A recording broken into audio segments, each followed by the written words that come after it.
पृथ्वी की संपूर्ण बाह्य परत, जिस पर महाद्वीप एवं महासागर स्थित हैं, स्थलमंडल कहलाती है। पृथ्वी के कुल 29% भाग पर स्थल तथा 71% भाग पर जल है।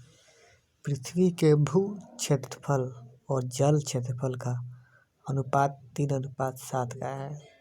पृथ्वी के उत्तरी गोलार्ध का 61% तथा दक्षिणी गोलार्ध का 81% क्षेत्रफल पर जल का साम्राज्य है। पृथ्वी पर अधिकतम ऊंचाई माउंट एवरेस्ट 8,850 मीटर है की तथा अधिकतम गहराई मैरियाना गर्त 11,022 मीटर की है। इस प्रकार पृथ्वी की अधिकतम ऊंचाई और अधिकतम गहराई में लगभग 20 किलोमीटर का अंतर है। स्थलमंडल महाद्वीपीय क्षेत्रों में अधिक मोटे और महासागरीय क्षेत्रों में अपेक्षाकृत पतली है। चट्टान पृथ्वी की सतह के कठोर भाग को चट्टान कहते हैं, जो पृथ्वी की बाहरी परत की संरचना की मूलभूत इकाई हैं। उत्पत्ति के आधार पर ये 3 प्रकार की होती है: आग्नेय चट्टान, अवसादी चट्टान, रूपांतरित चट्टान। आग्नेय चट्टान यह मैग्मा या लावा के जमने से बनती है, जैसे ग्रेनाइट, बेसाल्ट, पेगमाइटाइट, डायोराइट, ग्रेब्रो आदि। आग्नेय चट्टान स्थूल परत रहित, कठोर संघनन एवं जीवाश्म रहित होती है। आर्थिक रूप से यह बहुत ही संपन्न चट्टान है। इसमें चुंबकीय लोहा, निकल, तांबा, सीसा, जस्ता, क्रोमाइट, मैग्नीज, सोना तथा प्लेटिनम पाए जाते हैं।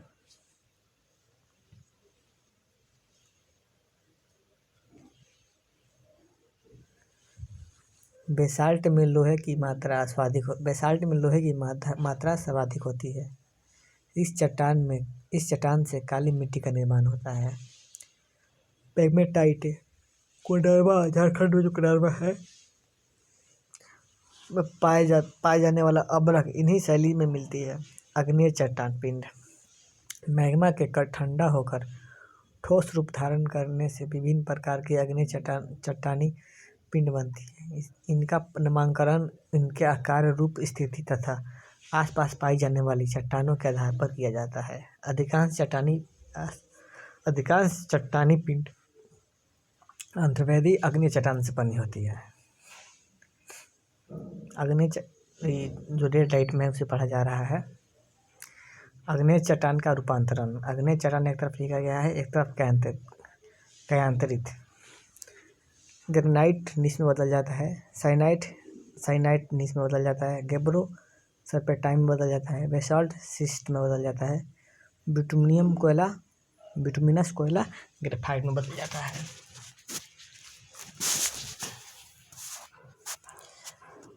फिर अपन मुद्दा पर आया था अपने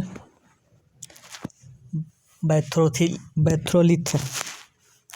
यह सबसे बड़ा आग्नेय चट्टानी पिंड है, जो अंत्योवैधिक चट्टानों से बना होता है।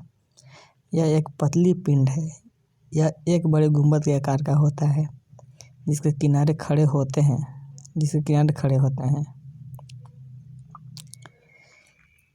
इसकी ऊपरी तल विषम होती है। यह मूलतः ग्रेनाइट से बनता है। संयुक्त राज्य अमेरिका का इदाहो बैथलियम 40,000 वर्ग किलोमीटर से भी अधिक विस्तृत है। कनाडा का कोस्ट रेंज बैथोलिथ इदाहो से भी बड़ा है। मतलब कि कनाडा का कोस्ट रेंज बड़ा है। स्टॉक छोटे आकार के बैथोलिथ को स्टॉक कहते हैं। इसकी ऊपरी भाग गोलाकार गुंबदनुमा होता है। स्टॉक का विस्तार 100 वर्ग किलोमीटर से कम होता है। लैकोलिथ जब मैग्मा ऊपर की परत को जोर से ऊपर उठाता है तथा गुंबदाकार रूप का जम जाता है, तो इसे लैकोलिथ कहते हैं। मैग्मा के तेजी से ऊपर उठने के कारण यह घुमावदार ठोस पिंड छत्रनुमा दिखाई देता है। उत्तरी अमेरिका के पश्चिम भाग में लेकोलिथ के कई उदाहरण मिलते हैं। नोट: लेकोलिथ वैदिक ज्वालामुखी पर्वत का ही है एक अंतर्वैदिक प्रतिरूप है। लेपोलिथ जब मैग्मा जमकर तस्तरीनुमा आकार ग्रहण कर लेती है उसे लेपोलिथ कहते हैं। लेपोलिथ दक्षिण अमेरिका में मिलती है। फैकोलिथ जब मैग्मा लहरदार आकृति में जमता है तो उसे फैकोलिथ कहते हैं। सील जब मैग्मा भूपृष्ठ के समानांतर परतों में फैलकर जमता है तो उसे सील कहते हैं। इसकी मोटाई 1 मीटर से लेकर सैकड़ों मीटर तक होती है। छत्तीसगढ़ तथा झारखंड में सील पाए जाते हैं। 1 मीटर से कम मोटाई वाले सील को सीट कहते हैं। डाइक जब मैग्मा किसी लंबवत दरार में जमता है तो उसे डाइक कहलाता है। झारखंड के सिंहभूम जिले में अनेक डाइक दिखाई देते हैं। अवसादी चट्टान प्रकृति के कारकों द्वारा निर्मित छोटे छोटे चट्टानें किसी स्थान पर जमा हो जाती है। बाद में काल के दबाव या रासायनिक प्रतिक्रिया या अन्य कारणों द्वारा परतें छोटे छोटे ठोस रूप में निर्मित हो जाती है। इसे अवसादी चट्टान कहते हैं, जैसे बलुआ पत्थर, चूना पत्थर, स्लेट, नमक का चट्टान एवं सेलखरी आदि। अवसादी चट्टानें परतदार होती है। इनमें वनस्पति एवं जीव जंतुओं का निवास होता है। इस चट्टानों में लौह अयस्क, फास्फेट, कोयला एवं सीमेंट बनने की चट्टान पाई जाती है। अवसादी चट्टान का रूपांतरण: स्पिंडसिस्ट, बलुआ पत्थर, क्वार्ट्जाइट, स्लेट, चूना पत्थर, संगमरमर, लिग्नाइट, कोयला, एथोसाइट कोयला।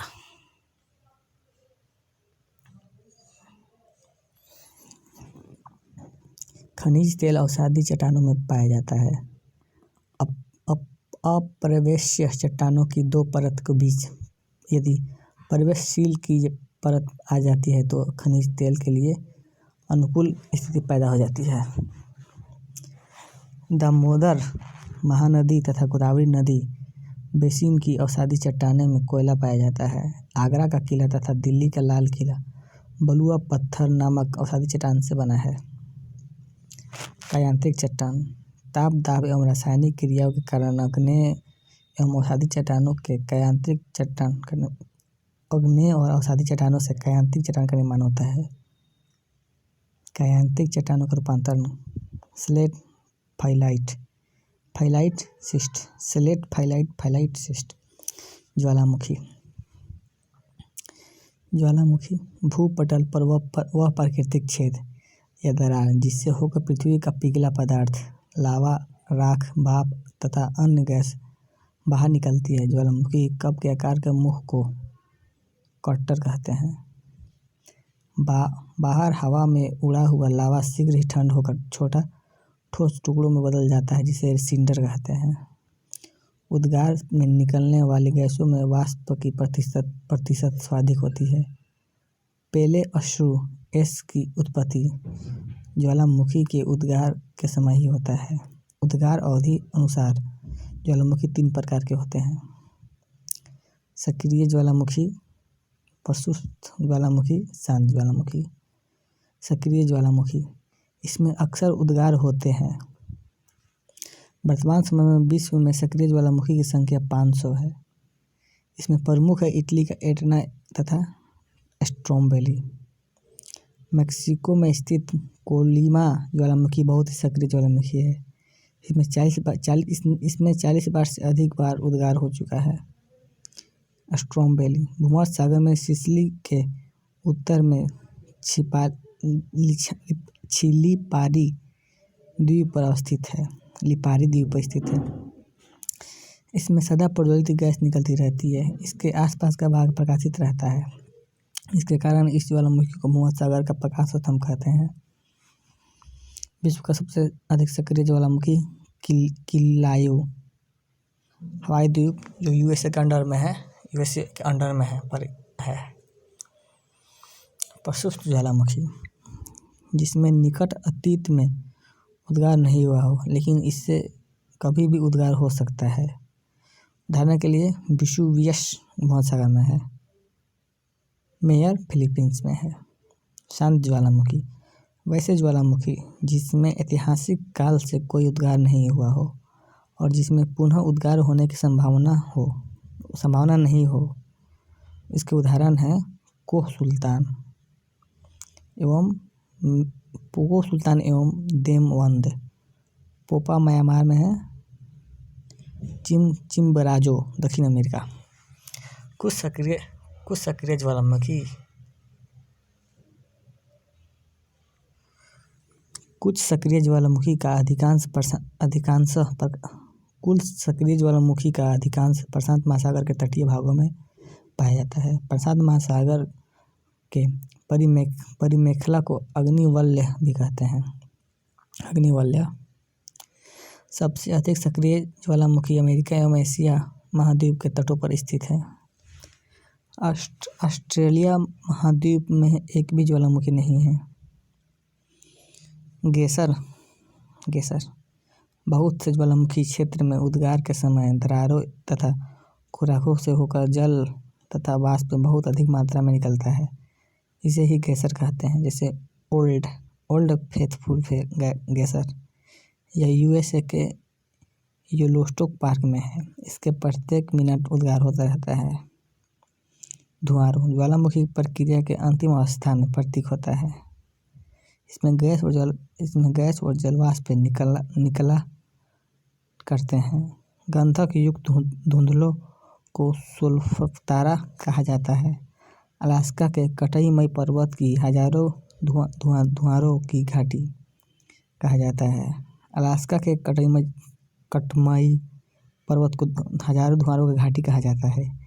ईरान का कोह सुल्तान धुआरों और न्यूजीलैंड की प्लेटी की खाड़ी में स्थित वैन व्हाइट द्वीप धुआरा भी प्रसिद्ध है।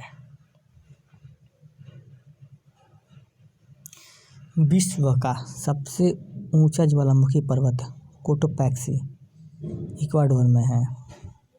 विश्व का सबसे ऊंचाई पर स्थित सक्रिय ज्वालामुखी ओजस डेल सलाडो एंडीज पर्वतमाला के अर्जेंटीना चिली देश की सीमा पर है। सबसे ऊंचा सक्रिय ज्वालामुखी ओजस डेल सलाडो।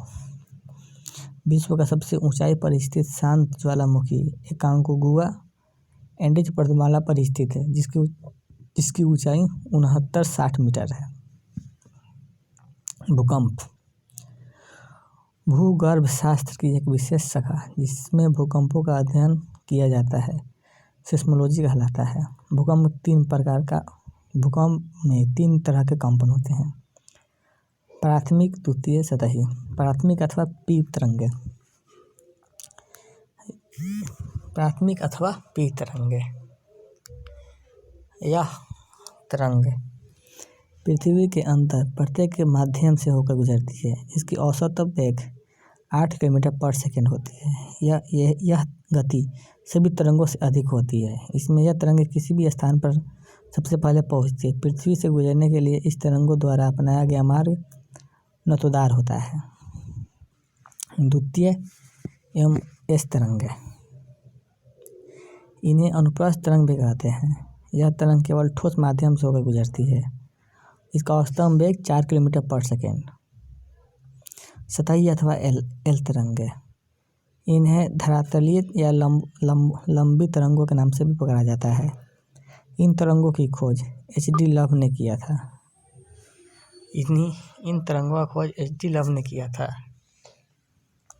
इन्हें कई बार लव वेव भी के नाम से पुकारा जाता है। इसका अन्य नाम आर वेव है। ये तरंगें मुख्यतः धरातल तक ही सीमित रहती है। ये ठोस, तरल तथा गैस तीनों माध्यम से होकर गुजर सकती है। इसकी चाल 1.5 से 3 किलोमीटर पर सेकंड है। सतही तरंगें अत्यधिक विनाशकारी होती है। भूकंपीय तरंगों को सिस्मोग्राफ नामक यंत्र द्वारा रेखांकित किया जाता है। इससे इसके व्यवहार के संबंध में निम्नलिखित तथ्य निकलते हैं। सभी भूकंपीय तरंगों का वेग अधिक घनत्व वाले पदार्थों में से गुजरने पर बढ़ती है तथा कम घनत्व वाले पदार्थों से गुजरने पर घटता है। केवल प्राथमिक तरंग ही पृथ्वी के केंद्र भाग से गुजर सकती है, परंतु वहां पर उसका वेग कम हो जाता है। गौण तरंगें द्रव पदार्थ में से नहीं गुजर सकती है।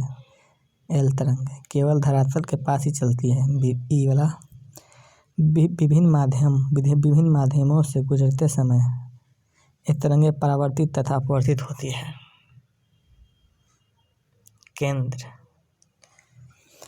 केंद्र भूकंप के उद्भव स्थान को उसका केंद्र कहते हैं। भूकंप के केंद्र के निकट PSL तीनों प्रकार की तरंगें पहुंचती है। पृथ्वी के भीतरी भागों में ये तरंगें अपना मार्ग बदलकर भीतर की ओर अवतल मार्ग पर यात्रा करती है। भूकंप केंद्र से धरातल के साथ 11,000 किलोमीटर की दूरी तक P तथा S तरंगें पहुंचती है। केंद्रीय भाग पर पहुंचने पर S तरंगें लुप्त हो जाती है तथा P तरंगें अपवर्तित हो जाती है। इस कारण भूकंप केंद्र से 11,000 किलोमीटर के बाद लगभग 5,000 किलोमीटर तक कोई भी तरंग नहीं पहुंचती है। इस क्षेत्र को छाया क्षेत्र कहा जाता है। अधिकेंद्र भूकंप के केंद्र के ठीक ऊपर पृथ्वी की सतह पर स्थित बिंदु को भूकंप का अधिक क्षेत्र कहते हैं। अधिकेंद्र कहते हैं। अधिक केंद्र पर सबसे पहले P तरंग पहुंचती है। अंतःसागरीय भूकंपों द्वारा उत्पन्न लहरों को जापान में सुनामी कहा जाता है। जिन संवेदनशील यंत्रों द्वारा भूकंपीय तरंगों की तीव्रता मापी जाती है उसे भूकंपलेखी या सिस्मोग्राफी कहते हैं। इसके 3 स्केल हैं: Rossi-Feral scale, Mercalli scale, Richter scale.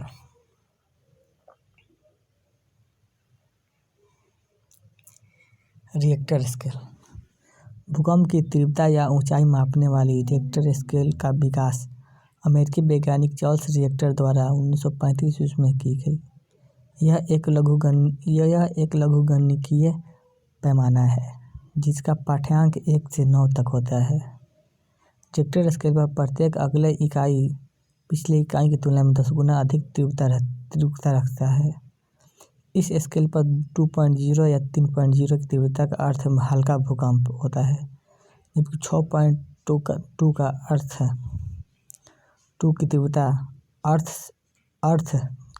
का अर्थ शक्तिशाली भूकंप होता है। विभिन्न स्थलाकृति निर्माण के आधार पर स्थलाकृति को 3 भागों में 3 प्रकार बांटा गया है। पठार पर्वत, मैदान पर्वत। उत्पत्ति के अनुसार पर्वत 4 प्रकार के होते हैं: ब्लैक पर्वत, अवशिष्ट पर्वत, संचित पर्वत, वलित पर्वत। ब्लैक पर्वत जब चट्टानों में स्थित भ्रंश के कारण मध्य भाग के नीचे धंस जाता है तथा अगल बगल के भाग ऊंचे उठे प्रतीत होते हैं तो ब्लैक पर्वत कहलाता है। बीच में धंसे भाग को रिफ्ट घाटी कहते हैं।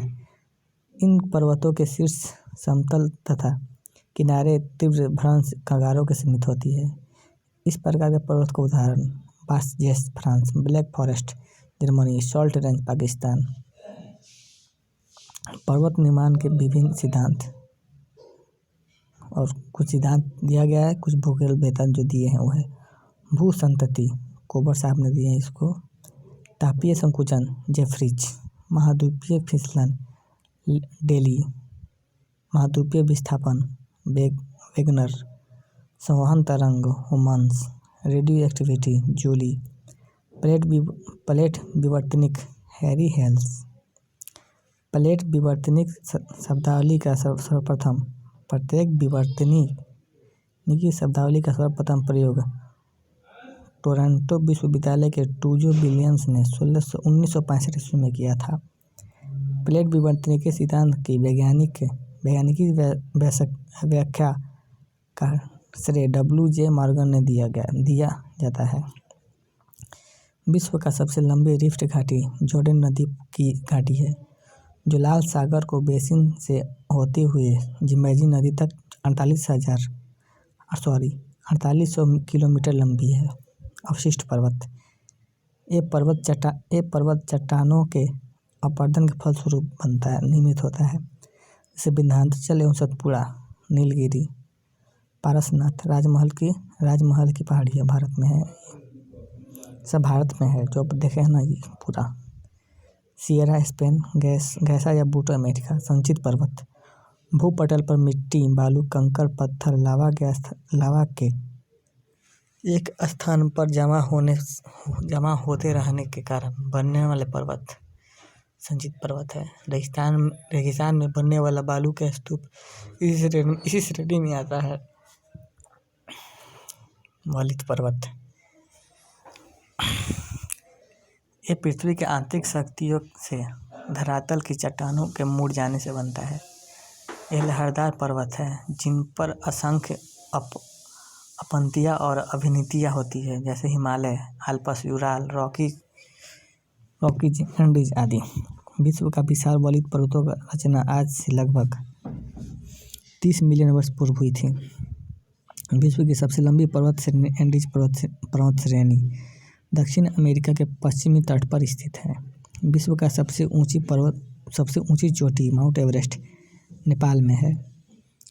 अफ्रीका का सर्वोच्च शिखर माउंट किलिमंजारो तंजानिया में अवस्थित है।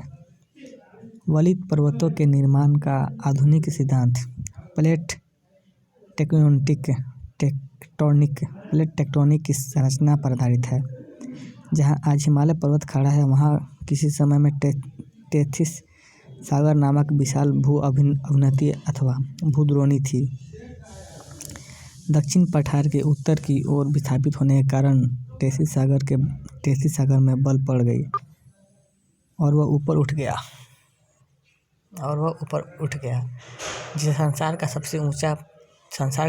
जिससे संसार का सबसे ऊंचा पर्वत हिमालय का निर्माण हुआ।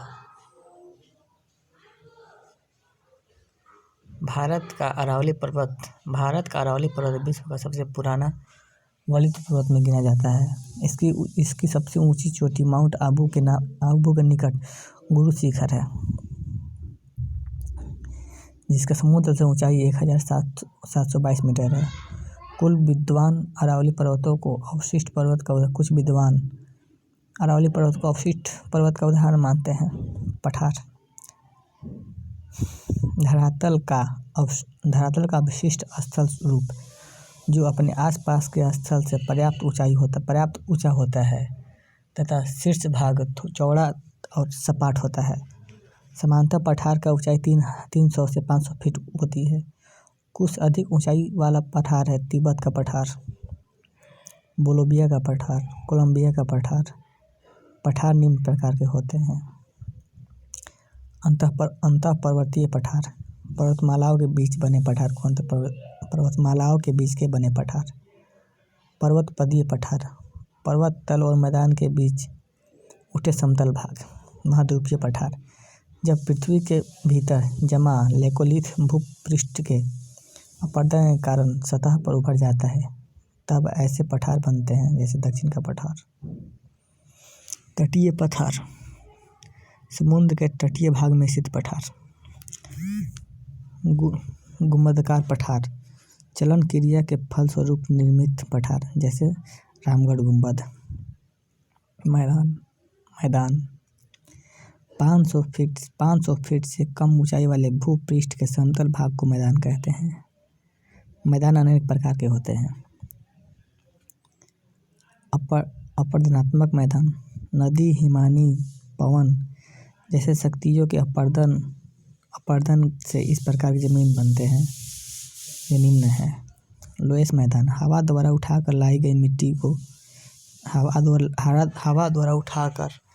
लाई गई मिट्टी और बालू के कणों से निर्मित होता है।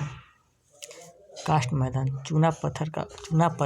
चूना पत्थर की चट्टानों से घुलने से निर्मित मैदान। संप्राय मैदान। समुद्र तल के निकट स्थित मैदान, जिसका निर्माण नदियों के अपरदन के फलस्वरूप होता है। ग्लेशियर मैदान हिम के जमाव के कारण निर्मित है दलदली मैदान जहाँ केवल वन ही पाई जाती है। रेगिस्तानी मैदान वर्षा के कारण बनी नदी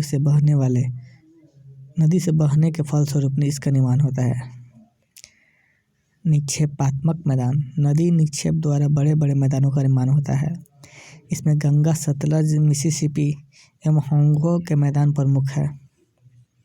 इस प्रकार के मैदानों में जलोढ़ का मैदान, डेल्टा का मैदान प्रमुख है। भूमिगत जल द्वारा निर्मित स्थलाकृतियाँ। उत्सुत कुआं, जिगर, गीजर, घोलरंद, डोनाल्ड, कास्ट झील, युवापोलिये, कांदरा इत्यादि। सर्वाधिक उत्सुक कुआं ऑस्ट्रेलिया में पाई जाती है। सागरीय जल द्वारा निर्मित स्थलाकृति सर्फ, बेलाचली, तंगरिका, पुलिन, हुक, लूप, टोम्बोलो। हिमनद द्वारा निर्मित स्थलाकृति सर्क, टर्न, अरेट, हर्न, नूनाटक। ड्रमलिन मुख्य रूप से समूह में मिलते हैं, इसी कारण ऐसे स्थलाकृति को अंडे की टोकरी का स्थलाकृति कहते हैं। ड्रमलिन। पवन द्वारा निर्मित स्थलाकृति zeugen, yardang, inselberg, lagoon, barchan, loess, pediplain. समुद्र तल द्वारा निर्मित स्थलाकृति समुद्री भिगरू, लैगून झील, रिया तट, स्ट्रैक, डलमेसिया। भी आकार की घाटी नदी से बनती है। घाट का निर्माण नदी की युवा अवस्था में होती है।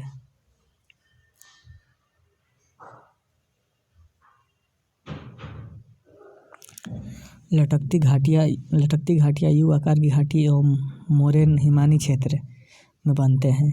यू आकार की घाटी के तल चौड़े और किनारे चिकने तथा ढाल तीव्र होता है। जल निगम छिद्र और कष्ट मैदान चूना क्षेत्र का स्थलाकृति में पाया जाता है। मरुटिब्बा हवा के तेज वेग से बने रेतीले किले को कहते हैं। इसके निर्माण के लिए अवरोध का होना आवश्यक है। नवचेतनात्मक टिब्बे जिनकी भुजाएं पवनों की दिशा से निकलती है बरखान कहलाता है। बहुत गहरी हिमनद गर्त जिनमें समुद्र जल भर जाता है तथा जो समुद्री तटरेखा पर होती है उसे फियार्डो कहते हैं। सर्क गहरे लंबे और चौड़े गर्त है जिनकी दीवार तीव्र ढाल वाली, सीधी या अवतल होती है। अधिकतर सर्क हिमनद घाटियों के शीर्ष पर पाए जाते हैं। हिमनद के पिघलने पर जल का भारी सर्क को सर्क झील या टर्न झील कहते हैं। सर्क के शीर्ष पर अपरदन होने से हॉर्न निर्मित होता है। आल्प्स पर्वत की चोटी मैटरहॉर्न तथा हिमालय पर्वत की सबसे ऊंची चोटी एवरेस्ट वास्तव में हॉर्न है जो सर्क के शीर्ष अपरदन से निर्मित है। लगातार अपरदन से सर्क के दोनों तरफ की दीवारें तंग हो जाती है और इसका आकार कंघी या आरी के समान कटकों के रूप में हो जाता है जिन्हें अरेत कहते हैं। इन पर चढ़ना असंभव होता है।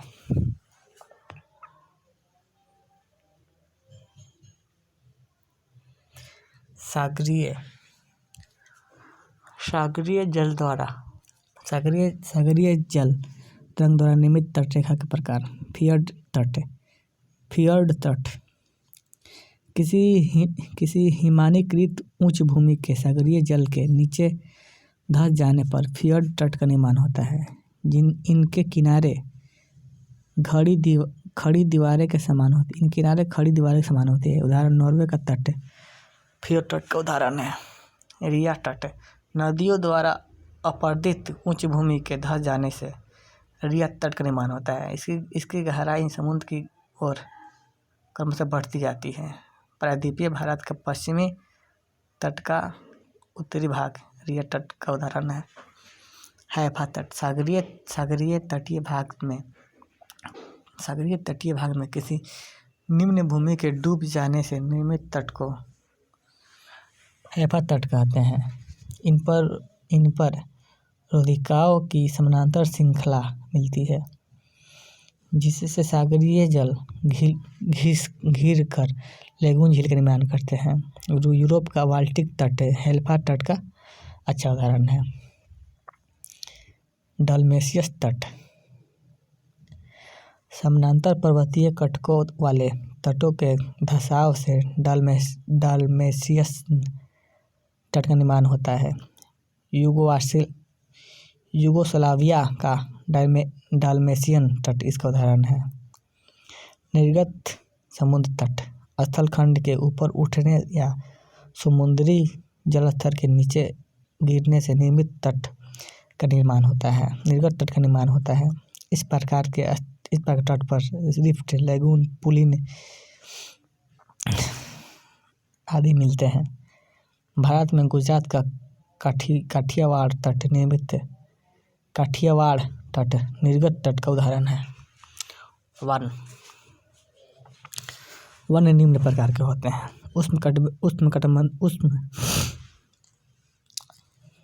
उष्णकटिबंधीय सदाबहार वन। इस प्रकार का वन विषुवत-रेखीय प्रदेश और उष्णकटिबंधीय प्रदेशों में पाए जाते हैं। यहाँ 200 सेंटीमीटर से अधिक वर्षा होती है। यहाँ पेड़ों की पत्तियाँ चौड़ी होती है। एनाकोंडा विश्व का सबसे बड़ा सांप उष्णकटिबंधीय सदाबहार वन में पाया जाता है। उष्णकटिबंधीय अर्ध पतझड़ वन 150 सेंटीमीटर से कम वर्षा प्राप्त करने वाला वन साल, सागवान एवं बांस आदि इन वनों में पाए जाते हैं। विषुवत-रेखीय वन इन वनों में वृक्ष एवं झाड़ियों का मिश्रण होता है। जैतून, कार्क तथा ओक यहाँ का मुख्य वृक्ष है। टैगा वन ये सदाबहार वन है। इस वन के वृक्ष की पत्तियां नुकीली होती है। टुंड्रा वन यह बर्फ से ढका रहता है। गर्मी में यहाँ मार्श तथा लाइकेन उगते हैं। पर्वतीय वन यहाँ चौड़े पत्ती वाले शंकुधारी वृक्ष पाए जाते हैं। घास के मैदान घास भूमियों को 2 वर्गों में विभाजित करता है। उष्णकटिबंधीय घास भूमियाँ, शीतोष्णकटिबंधीय घास भूमियाँ। उष्णकटिबंधीय घास भूमियाँ इससे अलग अलग देशों में अलग अलग नाम से जाना जाता है। जैसे सवाना अफ्रीका में पाया जाता है। Campos Brazil, llanos Venezuela, Colombia. शीतोष्ण कटिबंध घास भूमियाँ इन्हें निम्न नाम से जाना जाता है। प्रेयरी संयुक्त राज्य अमेरिका और कनाडा में पाया जाता है। पंपास अर्जेंटीना में, वेल्ड दक्षिण Africa, downs Australia, steppe Asia, Ukraine, रूस, चीन के मंचूरियन प्रदेश में पाए जाते हैं। नेक्स्ट वीडियो में